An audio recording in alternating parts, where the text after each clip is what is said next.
Hi, everybody. Jeanette Anderson here from the Bodacity Show, and welcome to this week's Bodacity Show Mentors Moments. So today I have an interesting topic that I want to talk to you about, and it's 3 ways growing a business is like dating in your 50s, almost 60s. All right, so here's why I want to talk about this today.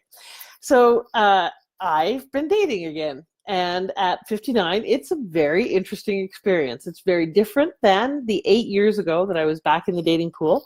So I've been out of the game for quite a long time and have changed quite a lot in that period. So yeah, I know, 8 years. I know, right? But it took me a long time to actually get my head around, do I want to go back? Am I willing to make space in my life for this? Am I willing to commit to being in a relationship? I had to do a whole lot of introspection around really fear, doubts, insecurities, all the same stuff that stops us when it comes to launching a business, growing a business. It really was the same conversation. Now, you may think that's just because I'm uber entrepreneurial and everything is the same conversation. There may be some truth to that I am obsessed, and therefore that's all I ever think about and talk about is business. Which is part of why, when I had to really stop and think about, am I really willing to date again, I had to stop and really do an assessment about, am I willing to make space in my life? And so part of that, the really practical question was, if I thought about moving half of my clothes out of my closet and out of my dresser, was I willing to do that? The answer was maybe, or maybe we just get a second closet. But the only way that I knew that I was going to know was to actually do it, because I could spin in theory in my head forever. And this is one of the first clues that I would say for you of why it's similar to growing a business or thinking about moving into your business or stepping up your business. We can think about it until the cows come home. It's only in action, in relationship, that we actually find out whether or not we are ready to commit to that next level of our growth.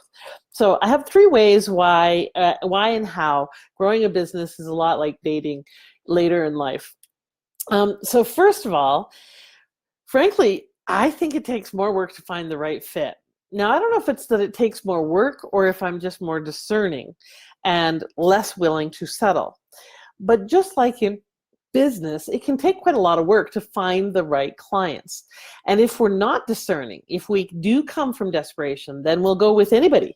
We'll go out with anybody and we'll take on anyone as a client and say, okay, yeah, you'll do. You've got a pulse, you're breathing, come on over. And that, the prices that we pay for that in our business and in our personal relationships. Because that desperation, that fear, that longing and loneliness that drives us to choose, and stories about money and yada, yada, yada, all the various stories that drive us to make poor decisions and not take care of ourselves are the same. They just play out in different arenas. One is our money or our business. The other is relationships. And the same sense of, if I don't settle, I won't get anything, often is at play. So what I've noticed that's really changed in the last 8 years since the last time I was dating is that that's not the case anymore. I am no longer willing at this point in my life to take just any client. In fact, have actually actively said no to some clients, not because I didn't want the revenue, not because I couldn't use the revenue, but because I knew it was not going to be a good fit. Likewise with the dating, I'm on number 4 in terms of gentlemen that I've met so far, talked to numerous others, and just like in our business, we have to filter. We have to have a criteria to filter to find the right fit for us, because the cost of settling and the price that we pay for coming from that scarcity, I'll take anything, is so high. I mean, think about it. Think about it in your life when you have settled and come from scarcity. What has it cost you? Literally, physically, money, time. There have been times in my life where, this might get a little too personal, but there have been times in my life where I learned at an early age that you barter sex for affection. And that's what women do. And it cost me a lot in terms of self-esteem and boundaries and taking care of myself and heartbreak and so forth. Likewise, in our business, we can often have the same perspective of, they need to like me. I have to have them like me, otherwise they won't want to work with me. and we give away ourselves and our sense of value in that desperate desire to be liked. And it doesn't work in business. It doesn't work in relationships. Second way that they're very similar is, and I'm going to say this as a contradiction, but it's true. It needs to be juicy, and chemistry ain't everything. So what I mean by that is, in dating, I'm no longer concerned about is their instant turn on. I am who I am in terms of my physicality. I make sure I put up pictures online of me full bodied. If they're really athletic, I will, say in my conversation with them that I'm happy to be active and adventurous, and I will sweat a lot. And if that's an issue, not to even bother calling. So I'm very clear about who I am. Likewise, in our business, we need to be very clear about who we are so that it's authentic and in alignment, and we're not wasting time trying to be something that we think someone wants us to be, because that's not what they want to buy. They want to buy who we genuinely are. Oh, itchy nose, that probably means I'm going to kiss a fool. Haha, I know who it is. Anyway, so it needs to be juicy, meaning enlivening, fun, enjoyable in the process. So part of why I didn't go back in for quite a long time was it wasn't fun. It wasn't juicy. It was work, and it felt like shoulds, and it felt like have tos, and it felt like I needed to push myself. That wasn't juicy. Now it's like I get to go play, and I get to explore, and it's juicy, and it's stimulating, and I'm coming back to parts of myself that I have been, I've been telling people that I've been living from the neck up for about 10 years now. And this allows me to live from the neck down again, meaning all of me, my heart, my soul, my body, my spirit, everything comes to the table again. Likewise, in our business, we cannot live from here up in our business and expect it to be meaningful and enlivening and juicy. We need to also bring all of who we are to that. And so juicy is exciting, enlivening, fun. And it's not all about the chemistry. So what chemistry ain't everything. What I mean by that is there is in relationships the need to really be able to be in the mundane together, to be able to do dishes and not have exciting, juicy passion all the time, and to be willing to be real and authentic with what is in life. Likewise, in our business, there are sometimes things we don't enjoy doing that we need to do. Yes, we want to delegate those or dump them or defer them or whatever we can as often and as much as we can so that we live in our brilliant zone. But especially initially in a business as you're growing it, there are things we do. So I just got a new client. I'm very excited about that. Yay, I'm looking forward to supporting her on her coaching journey. I'm really looking forward to making a difference for this woman who's going through a really challenging transition, to have her back so she feels got, like someone's got her. I'm really looking forward to that. I am not looking forward to going online and doing the invoice and sending that and taking care of the, transfer and so on, but I haven't yet set up a process where I've got an admin to do that for me. Now, I will be happy to have the money. Doing the bookkeeping and stuff doesn't light me up. So there are parts of our business and life where we don't always have chemistry, where everything isn't always about passion and zing. It is about the dailiness of it. And that can still be juicy because we can bring to it a sense of the whole picture of I get to have the shadow and the light, the great and the bad, and the everything in between. I don't believe in good, bad, but the stuff that's fun and light, and the stuff that's challenging and growth filled, and where I get to come up against my stuff with this other human being, where I get to do the things that stretch me as an entrepreneur and as a leader. So yes, there's room for growth in both, and it needs to be juicy, meaning it is fundamentally something that enlivens us, not the other way, not a have to, not a should, that decreases our energy.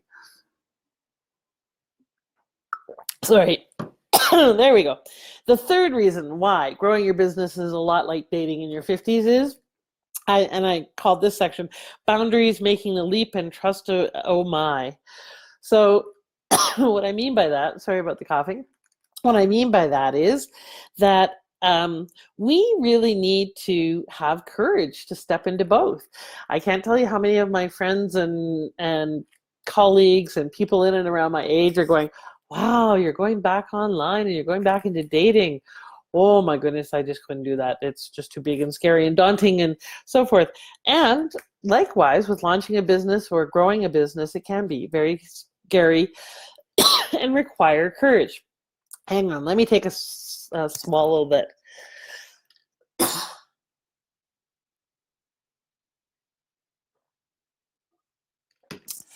All right. Hopefully that will help. So yes, it takes courage. And you know what? Courage doesn't mean that you're not scared. Courage just means you're willing to do it in spite of fear. So I wasn't willing to spend the rest of my life living from the neck up. I wasn't willing to not be juicy again, because it's been a long time since I've been juicy in my business and in my relationship, because how we do anything is how we do everything. So it was time to come back to that aliveness in every area. And one will often follow the other, and it doesn't sometimes matter which one leads. So I've been doing personal work, going to Mama Gina's in New York, reading books and so forth. That's about pleasure, about coming back into my body, about all sorts of things that has actually really supported and helped my business as well. Because there's more momentum, there's more play, there's more lightness, there's more creativity. I'm just juicier, so the business is getting juicier too. So it does take courage to do that. And sometimes you just need someone to hold your heart and hand while you do take the leap. Sometimes you need to simply make the decision. Now, that brings up the question of confidence, because here's the thing. I am getting more and more convicted that what really, really makes a difference and moves the needle on anything is that I simply need to be more confident than the other person. Whether that means in my business, clients will not buy someone who's less confident than them. I have to be certain of the value that I can bring. Likewise in dating, I'm attracting very different men now because I'm much more confident in the value that I bring. So I'm not willing to tolerate anybody who's got stuff about judgments about me and about my body. I'm not willing to tolerate someone who just wants, sex, or just wants some kind of, someone who's married and just wants to roll in hay and things like that. It's just like, yeah, no, that's perhaps okay for some people, and in the past I might have settled for various things that were shortchanging to me, but not now, because I have claimed and am willing to project, even when I don't feel, the confidence that is really about me owning my value. Likewise in our business, confidence sells. You do need to back it up with competence. And likewise in dating, I need to be confident about my value. And yes, I will back it up with, and I'm a loving woman. And yes, I'm, sensual and intelligent and fun and have my stuff and my crap, right? So I am willing to back it up. And in the meantime, I need to be confident. And the other thing that helps with boundaries and making the leap and trust, oh my, is to have community. To have people who have my back, who have the willingness to hold my heart and hand as I step into this, friends, coaches, and community members who are willing to say, you've got this, you can do it, go get them. So whether in business or dating, I encourage you to really make sure that you've got those three things that you're kind of looking at. Is find the right fit and don't be willing to settle for crumbs. It needs to be juicy, and chemistry isn't everything. And you really need boundaries so that you can make the leap and trust yourself. Oh my. So I encourage you to have fun with this idea, play it out, see if maybe it's time to take a leap in love or a leap in business or both, and certainly for the love of your business. So this is Jeanette Anderson signing off for Bodacity. If you've got questions or comments, please put them below. I'd love to hear from you. And here's wishing that you have a bodacious love life and a bodacious business. Bye for now, everybody.